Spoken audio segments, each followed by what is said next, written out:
والد کی وفات کے بعد روزانہ قبرستان جانا۔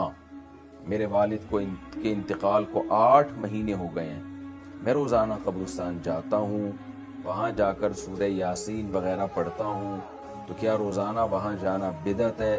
بہت سے لوگ اس سے روکتے بھی ہیں۔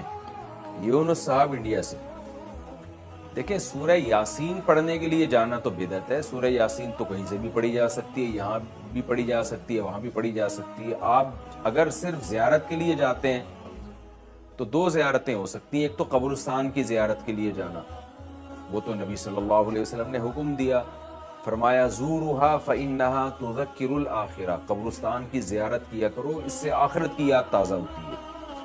تو جتنی زیادہ زیارت کریں، آپ روزانہ جائیں، روزانہ آخرت قبر کو یاد کرنے کے لیے، تو روز جانا بھی فضیلت ہے، اس میں کوئی ممانعت کی کوئی دلیل نہیں، کیونکہ جب نبی نے حکم دے دیا تو ہر آدمی اپنی استطاعت کے بقدر جا سکتا ہے۔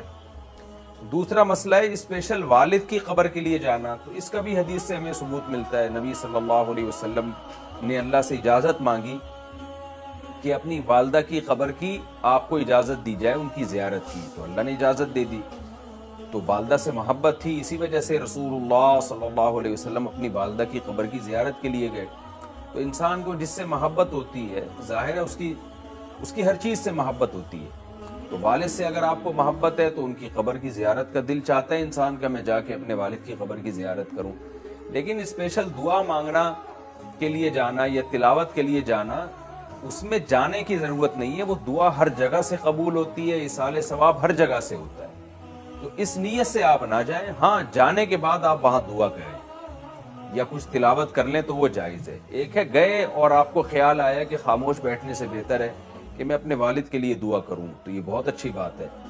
لیکن یہ سمجھنا کہ وہیں جا کے تلاوت کروں گا تو زیادہ فائدہ ہوگا، وہیں جا کے دعا مانگوں گا، تو ٹھیک ہے وہاں جا کے دعا مانگنے میں ذرا استحضار زیادہ ہوتا ہے، اس لحاظ سے تو بہرحال فائدے کی چیز ہے، لیکن ایسی چیزیں آہستہ آہستہ بدعت بن جاتی ہیں۔ تو اس لیے آپ روزانہ والد صاحب کی قبر کی زیارت کریں تو کوئی گناہ نہیں ہے، لیکن اس زیارت کی بیس والد صاحب سے محبت ہونی چاہیے۔ پھر وہاں جا کے فضول بیٹھنے کے بجائے آپ سورہ یاسین پڑھ لیں یا دعا مانگ لیں والد صاحب کے لیے، تو یہ بھی ثواب کا عمل ہے، اس کے بھی ناجائز ہونے کی کوئی دلیل نہیں ہے۔ لیکن یہ کانسیپٹ کہ یہاں سے ثواب پہنچاؤں گا تو کم پہنچے گا، وہاں جا کے یاسین پڑھوں گا تو زیادہ ثواب ملے گا، یہ تصور 100% غلط ہے۔